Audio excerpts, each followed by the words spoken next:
যে আল্লাহ রাব্বুল আলামিন এত বড় নিয়ামত আমাকে আপনাকে দান করলেন, দুইটা চক্ষু দিলেন, ওই আল্লাহর কোরআনের কথা না শুনিয়া কেমন করে টিভি সিনেমার সামনে বসে আছি, ফেসবুক আর ইন্টারনেট ইউটিউব নিয়ে বসে আছি।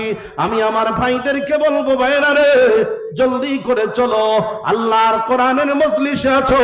আল্লাহ বলেন আলাম নাজআল লাহু আইনাইন, এরে বান্দা দুইটা চক্ষু আমি আল্লাহ তোকে দান করেছি, অতএব আমার শুকরিয়া আদায় কর। বলেন সুবহানাল্লাহ।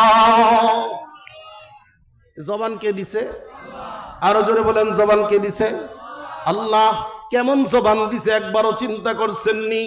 আরে আল্লাহ তাআলা কেমন রব, কেমন রহমান, তিনি কেমন আল্লাহ, তিনি কেমন দয়াবান প্রভু, আমাদের কেমন দয়াবান প্রভু গো, একবারও মানুষ চিন্তা করছনি আমার আল্লাহ কত দয়া করেছে।